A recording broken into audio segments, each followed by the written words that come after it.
একাধিক কর্মকর্তার পারস্পরিক যোগসাজশে উধাও হয়েছিল বিমানবন্দর গোডাউনের ৫৫ কেজি স্বর্ণ। ২ বছর পরও এসব স্বর্ণের হদিস মেলেনি, তবে চিহ্নিত করা গেছে জড়িতদের। নিজেদের রক্ষায় কর্মকর্তারা গুদামের আলমারি কেটে সাজিয়েছিলেন চুরির নাটকও। এমন দুর্ধর্ষ চুরির ঘটনা বের হয়ে এসেছে এনবিআরের তদন্তে। ইন্ডিপেন্ডেন্ট টেলিভিশনের অনুসন্ধানে উঠে এসেছে এসব তথ্য। শাহজালাল আন্তর্জাতিক বিমানবন্দরে কাস্টমসের একটি উচ্চ নিরাপত্তা বিশিষ্ট ট্রানজিট গুদাম থেকে ৫৫ কেজি স্বর্ণ গায়েব হয় প্রায় ২ বছর আগে, যা নিয়ে তোলপাড় হয় সারা দেশে, যাতে রক্ষিত ছিল বিভিন্ন সময় আটককৃত স্বর্ণালংকার। এ ঘটনা তদন্তে ৫ সদস্যের কমিটি গঠন করে প্রতিবেদন জমা দিলেও তা আর প্রকাশ হয়নি। তবে তা এসেছে ইন্ডিপেন্ডেন্ট টিভির হাতে, যেখানে উঠে আসে গুদামের দায়িত্বে থাকা কর্মকর্তারাই কিভাবে ৫৫ কেজি স্বর্ণ বিভিন্ন সময় সরিয়ে নিয়েছেন। তদন্তে উঠে আসে ঘটনার দিন ২ সেপ্টেম্বর ২০২৩ সালে গুদামের মধ্যে শুধুমাত্র একটি ছোট আলমারির দরজা ভাঙা পাওয়া যায়। এছাড়া গুদামের পূর্ব দক্ষিণে সেন্ট্রাল এয়ার কন্ডিশন সিস্টেমে ডাক্টের কিছু অংশ ভাঙা দেখা যায়। ঘটনা ভিন্ন খাতে ধামাচাপা দিতে ৬টি মেমোভুক্ত ৮০ লাখ টাকার স্বর্ণ কিনে গোডাউনে এনে রেখে দেন তারা এবং চুরির নাটক সাজান। যার সঙ্গে জড়িত ছিলেন গুদামের দায়িত্বে থাকা সহকারী রাজস্ব কর্মকর্তা পদমর্যাদার ৪ জন ও ৪ জন সিপাহী, যা সুনিশ্চিত বলে উল্লেখ করা হয় তদন্ত প্রতিবেদনে। তদন্ত রিপোর্টে বলা হয়, মোট ৫৫.৫ কেজি স্বর্ণ বিভিন্ন সময় চুরি করে নিয়ে যায় চক্রটি। এসব বাজেয়াপ্ত স্বর্ণ এক রাতের মধ্যে চুরি করা অসম্ভব বলেও মন্তব্য করেন তদন্ত কর্মকর্তারা। প্রতিবেদন পর্যালোচনা করে দেখা যায়, গুদামের রেজিস্টারে উল্লেখ থাকলেও সিলমোহর দেয়া ওই দলিলের বিপরীতে কোনো স্বর্ণ বাংলাদেশ ব্যাংকে জমা দেয়নি কর্মকর্তারা। প্রায় ২ বছর বোধহয় বেশি। এই সময়ের মধ্যে এটা কোনো সুরাহা হলো না। সংশ্লিষ্ট বিভাগের অন্য কর্মকর্তা বা কর্মচারীদের একাংশের যোগসাজশ ছাড়া এটা কোনো অবস্থায় সম্ভব হয়েছে, এটা ভাবার কোনো সুযোগ নেই। কাজে এখানে যারা সংশ্লিষ্ট তাদেরকে জবাবদিহিতার আওতায় গেল না। তার মতে, জড়িতদের বিরুদ্ধে দৃষ্টান্তমূলক শাস্তি দেওয়া না গেলে একই ঘটনার পুনরাবৃত্তি হবে। যখন পার পেয়ে যায় তখন সেই অপরাধ বাড়বে, এটি স্বাভাবিক। এবং এই অপরাধী সুরক্ষিত হবে এবং তার জবাবদিহি নিশ্চিত করা যাবে না, ন্যায় বিচার নিশ্চিত করা যাবে না, এবং এই ধরনের অপরাধ আরও বাড়বে, বিকশিত হবে। ট্রানজিট গুদামে স্বর্ণের মতো স্পর্শকাতর ও মূল্যবান পণ্য ব্যবস্থাপনায় কাস্টমস হাউসের বিভিন্ন গাফিলতির কথাও উঠে আসে তদন্তে। এছাড়া চুরি ঠেকানো এবং গুদাম রক্ষণাবেক্ষণে ১৭টি সুপারিশ করে তদন্ত কমিটি। তৌহিদ রানা, ইন্ডিপেন্ডেন্ট নিউজ, ঢাকা। এ বিষয়ে বিস্তারিত আলোচনায় আমাদের সঙ্গে বার্তা কক্ষ থেকে যুক্ত হচ্ছেন সহকর্মী তৌহিদ রানা। রানা, আমি একটু জানতে চাই, এই যে ঢাকা কাস্টমসের গোডাউন থেকে যে চুরি হলো ৫৫.৫ কেজি স্বর্ণ, এই গোডাউনের নিরাপত্তা বিষয়ে যদি আমাদেরকে বলেন, কেমন নিরাপত্তা থাকে এবং স্বর্ণগুলো যখন রাখা হয় কিভাবে সেগুলো জমা রাখা হয়? হ্যাঁ, প্রথম কথা হচ্ছে বিমানবন্দরের যে কাস্টমসের যে গুদামটি আছে সেখানে আসলে এটি অত্যন্ত সুরক্ষিত একটি গুদাম। এখানে চাইলে বিমানবন্দরের কোনো কর্মকর্তা যখন তখন কিন্তু ঢুকতে পারেন না।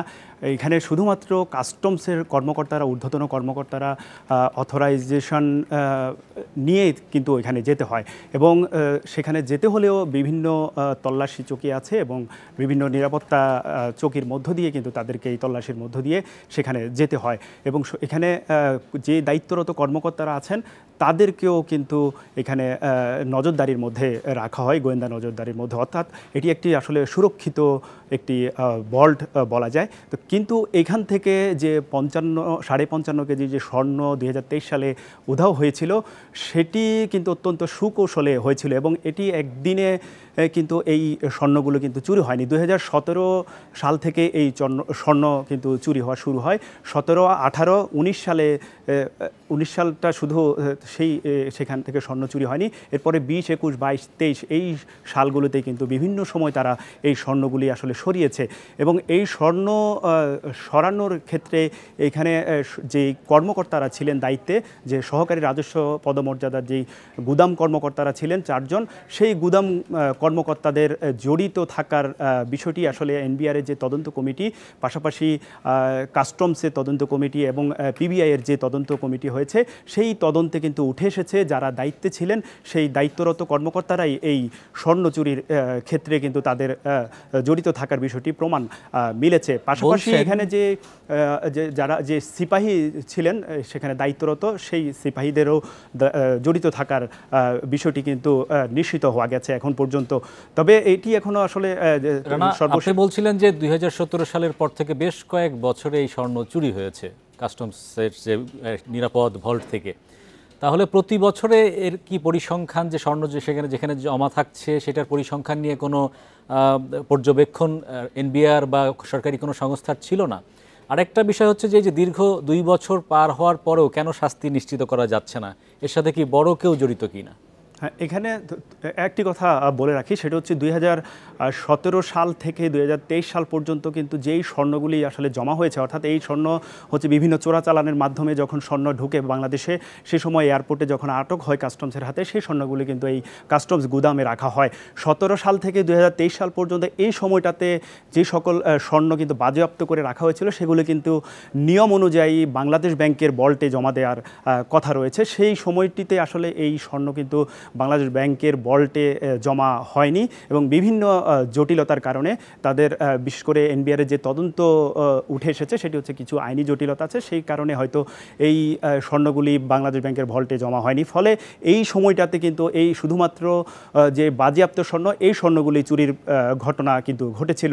আর আপনি যেই কথাটি বলছেন এখানে কারা আসলে জড়িত ছিল, যে যাদের নাম এসেছে তারা কিন্তু সেই গুদাম কর্মকর্তা এবং পাশাপাশি যারা সিপাহী ছিলেন দায়িত্বে তাদেরকে চিহ্নিত করা গেছে।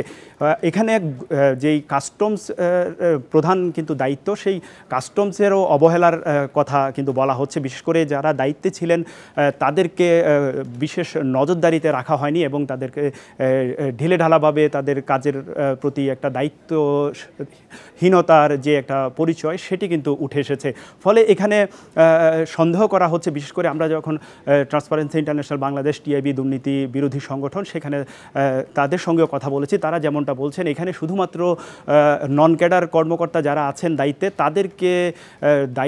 তাদেরকে শুধুমাত্র দোষারোপ করে এটিতে আসলে পার পাওয়ার সুযোগ নেই। এখানে তাদের সঙ্গে আরও ঊর্ধ্বতন কেউ জড়িত আছে কিনা সেটি আসলে তদন্তে বেরিয়ে আসা বেশ জরুরি। এখানে আরেকটি কথা আপনাকে জানিয়ে রাখি, পিবিআই সর্বশেষ যে তদন্ত রিপোর্ট সেটি কিন্তু দুর্নীতি দমন কমিশন দুদককে দেওয়া হয়েছে। দুদক যেখানে বলছে এটি যেহেতু চুরির মামলা, সেটি চুরির মামলা আসলে এটি চুরির ঘটনা নয়, যেহেতু তদন্তে উঠে এসেছে এটি আত্মসাৎ করা হয়েছে বিভিন্ন সময়, সেক্ষেত্রে এটি দুদক এখন নতুন করে তারা আত্মসাতের মামলা করবে। এবং এই দুদকের তদন্তের মধ্য দিয়ে আমি দুদকের সঙ্গে কথা বলেছি, তারা যেমনটা জানিয়েছে এখানে যদি তাদের ঊর্ধ্বতন কোনো কর্তৃপক্ষের সঙ্গে যদি কথা বলতে হয় তারা তদন্তের স্বার্থে সেটি করবে এবং আসলে এই ঘটনার মধ্য দিয়ে দুদকের তদন্তের পরই আসলে জানা যাবে এখানে আসলে ঊর্ধ্বতন কেউ আসলে বা এর উপরে আরও কোনো চক্র আসলে জড়িত আছে কিনা সেটি বেরিয়ে আসবে। ধন্যবাদ তৌহিদ রানা আমাদের সঙ্গে যুক্ত হওয়ার জন্য।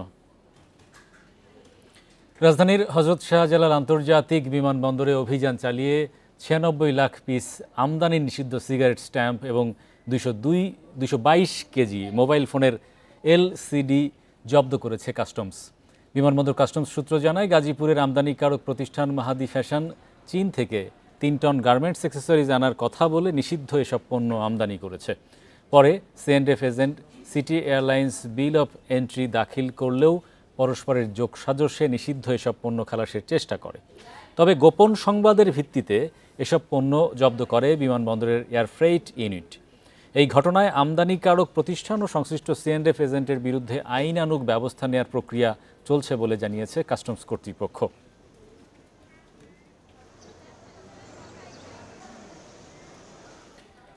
বিগত সরকারের আমলে পাচার হওয়া অর্থ ফেরত আনতে বিশ্ব ব্যাংকের সহায়তা চেয়েছেন প্রধান উপদেষ্টা ডক্টর মোহাম্মদ ইউনূস। মঙ্গলবার নিউ ইয়র্কে ব্যাংকটির প্রেসিডেন্টের সাথে বৈঠকে এ সহযোগিতা চান তিনি। এছাড়া অস্ট্রেলিয়ার প্রধানমন্ত্রীর সাথে বৈঠকে গুরুত্ব পায় ফেব্রুয়ারির নির্বাচনে আন্তর্জাতিক পর্যবেক্ষকের বিষয়টি। আর ডব্লিউটিও মহাপরিচালকের সঙ্গে বৈঠকে নির্বিঘ্নে এলডিসি উত্তরণের সমর্থন কামনা করেছেন প্রধান উপদেষ্টা। জাতিসংঘ সাধারণ পরিষদের ৮০তম অধিবেশন উপলক্ষে এখন নিউ ইয়র্কে প্রধান উপদেষ্টা অধ্যাপক ইউনূস। স্থানীয় সময় মঙ্গলবার অধিবেশনের সাইড লাইনে বেশ কয়েকজন বিশ্ব নেতার সঙ্গে বৈঠক করেন তিনি। অস্ট্রেলিয়ার প্রধানমন্ত্রীর সঙ্গে আলোচনায় বাংলাদেশের আসন্ন জাতীয় নির্বাচন ও সেটি পর্যবেক্ষণের বিষয়ে আলোচনা হয়। নির্বাচনের স্বচ্ছতা নিশ্চিতে আন্তর্জাতিক পর্যবেক্ষকরা উপস্থিত থাকবেন বলেন প্রধান উপদেষ্টা। ফেব্রুয়ারির নির্বাচন দেশের ইতিহাসে অন্যতম স্বচ্ছ ও গ্রহণযোগ্য নির্বাচন হবে জানান তিনি। আর প্রবাসী বাংলাদেশিদের অস্ট্রেলিয়ায় ক্রমবর্ধমান অবদানের প্রশংসা করেন আলবানিজ। ডব্লিউটিও মহাপরিচালক গোজি ওকেনজো ইওয়েলের সঙ্গে বৈঠকে বাংলাদেশের নির্বিঘ্নে এলডিসি উত্তোলনে সংস্থার সহায়তা চান প্রধান উপদেষ্টা। উত্তোলনের পর বাণিজ্য সুবিধা হারিয়ে বাংলাদেশ যেন ক্ষতির মুখে না পড়ে সে বিষয়েও গুরুত্ব দেন তিনি। ডব্লিউটিও প্রধান এ বিষয়ে সহযোগিতার আশ্বাস দেন।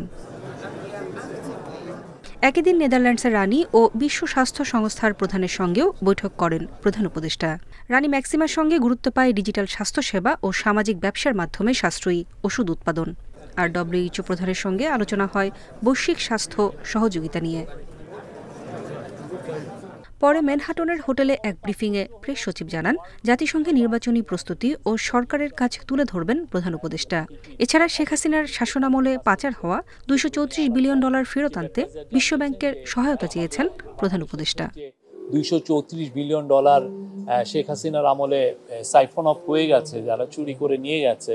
তো সেই টাকাটা ফেরানো তার একটা বড় একটা প্রায়োরিটি, সেই বিষয়ে উনি আলাপ হয়েছেন। আপনি জানেন ওয়ার্ল্ড ব্যাংক এগুলো ক্ষেত্রে যথেষ্ট এক্সপার্টিজ আছে, তারা এগুলো ব্যাপারে হেল্প করে। সম্প্রতি নিউ ইয়র্ক বিমানবন্দরের ঘটনার প্রসঙ্গে তিনি জানান, এ বিষয়ে আইনগত পদক্ষেপ নিচ্ছে কর্তৃপক্ষ।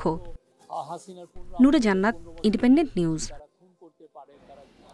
তৈরি পোশাকের বাইরে গত 50 বছরে বিশ্ববাজারে বাংলাদেশের পণ্য রপ্তানিতে তেমন কোনো বৈচিত্র্য না থাকাকে হতাশাজনক বলে জানিয়েছেন প্রধান উপদেষ্টার বিশেষ সহকারী ডক্টর আনিসুজ্জামান চৌধুরী।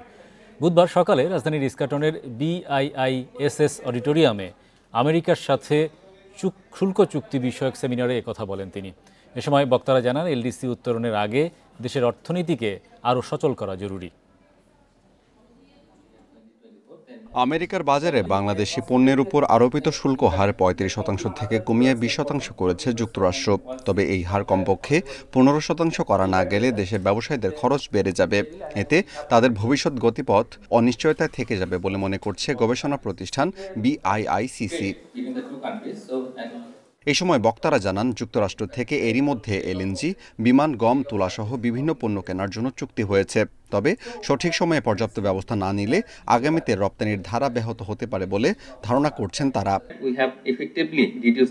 বর্তমানে 20% শুল্ক হার কার্যকর থাকলেও তা 15% নিয়ে আসতে ব্যবস্থা নিতে হবে, না হয় ব্যবসায়ীদের আর্থিক খরচ বেড়ে যাবে।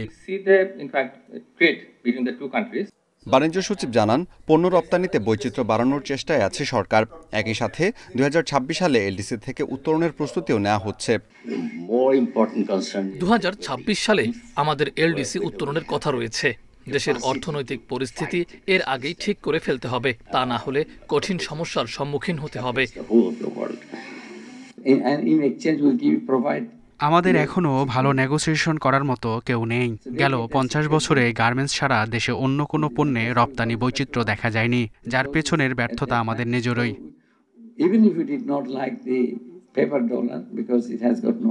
ইতিমধ্যেই জাপান ও দক্ষিণ কোরিয়ার মতো কিছু দেশের সাথে ব্যবসায়িক চুক্তি নিয়েও আলোচনা হচ্ছে বলে জানান বক্তারা।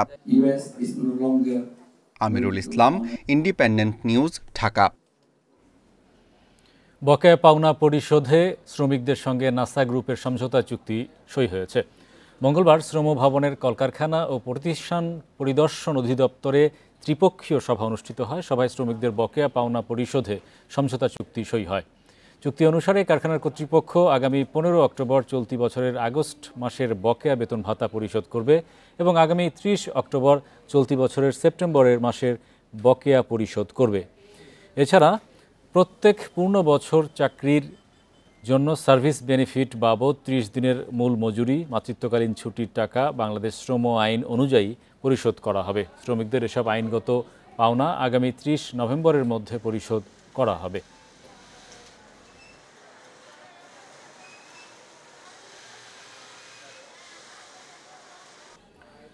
শারদীয় দুর্গাপূজা উপলক্ষে শপিং মল থেকে শুরু করে অলিগলির দোকানপাটে জমে উঠেছে কেনাকাটা।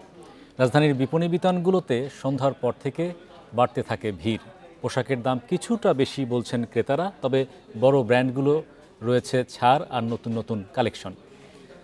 শেষ কয়েকটি দিন আরও জমজমাট বেচাকেনার আশা করছেন ব্যবসায়ীরা। শারদীয় দুর্গাপূজা ঘিরে দোকানে দোকানে রঙিন সমাহার, নতুন পোশাক, অলংকার, প্রসাধনী থেকে উপহার সামগ্রী চলছে বেচাকেনা। সকাল থেকে গভীর রাত পর্যন্ত বিপণী বিতানে ক্রেতাদের আনাগোনা। আমরা সারা বছর ধরে এই একটা পূজার জন্য অপেক্ষা করি যে বছর ঘুরে কখন আবার মা আসবে। জিনিসপত্রের দাম কিছুটা বেড়েছে বলে জানান ক্রেতারা। তারপরও উৎসবের আনন্দ ভাগাভাগি করে নিতে পরিবারের সবার জন্য সাধ্যের মধ্যেই চলছে কেনাকাটা। ছোটরা বেছে নিচ্ছে রঙিন পোশাক, বড়রা কিনছেন অলংকার ও সাজসজ্জার নানা উপকরণ। হাই থেকে লো পর্যন্ত আসছে, তারপর দেখা যাচ্ছে আমার যেটা চয়েস সেই অনুযায়ী হচ্ছে না, এই জন্যই দেখা যায় যে একদিনে সব কেনাকাটা করতেও পারি না। এর আগে পরীক্ষা থাকার কারণে আসতে পারলাম না, আজকে আসতে পারলাম এবং হয়তো 2-3 দিনের মধ্যে বাড়িতে যাবো। কিছু আইটেম আছে এগুলো তো কিনাই লাগে, শাঁখা সিঁদুর বা পূজার দ্রব্য সামগ্রী কিছু আছে নির্দিষ্ট, এগুলো তো কিনতেই হয়। দুপুরের পর থেকে ক্রেতা সমাগম বাড়তে থাকে জানান ব্যবসায়ীরা। শেষ মুহূর্তে আরও বেশি জমজমাট বিক্রির আশা তাদের। পুজো উপলক্ষে আমরা সব ধরনের পোশাকই রাখছি, সিঙ্গেল কামিজ, 3 পিস, শাড়ি, বাচ্চাদের পোশাক আছে। পুজোর ভিতরে হচ্ছে কাস্টমার ফুটফলটা ভালোই পাচ্ছি, কিন্তু এটা সন্ধ্যার পরে পাচ্ছি আমরা। আর আমাদের এবার প্রাইসগুলো একটু রিজনেবল ভিতরে রাখছে। শুধু পোশাক বা অলংকার নয়, পূজার আয়োজন ঘিরে গৃহসজ্জা সামগ্রী, মিষ্টি আর উপহার সামগ্রী কেনারও ধুম লেগেছে। Afsana Farujjui, Independent News, Dhaka. এবারে জানাবো বিশ্বের প্রধান প্রধান মুদ্রার সাথে টাকার আজকের বিনিময় হার। কমেছে যুক্তরাষ্ট্রের ডলারের দর, বিনিময় হয়েছে 122 টাকা 40 পয়সায়। যুক্তরাজ্যের পাউন্ডের দর কমেছে, বিনিময় হয়েছে 170 টাকা 32 পয়সায়। বেড়েছে ইউরোর দর, বিনিময় হয়েছে 148 টাকা 73 পয়সায়। ভারতীয় রুপির দর অপরিবর্তিত, বিনিময় হয়েছে 1 টাকা 45 পয়সায়। দর অপরিবর্তিত সৌদি রিয়ালের, বিনিময় হয়েছে 32 টাকা 79 পয়সায়। অপরিবর্তিত আরব আমিরাতের দিরহামের দর, বিনিময় হয়েছে 33 টাকা 49 পয়সায়। কুয়েতি দিনারের দরও কমেছে, বিনিময় হয়েছে 403 টাকা 78 পয়সা। মালয়েশিয়ার রিঙ্গিতের দর কমেছে, বিনিময় হয়েছে 29 টাকা 30 পয়সায়।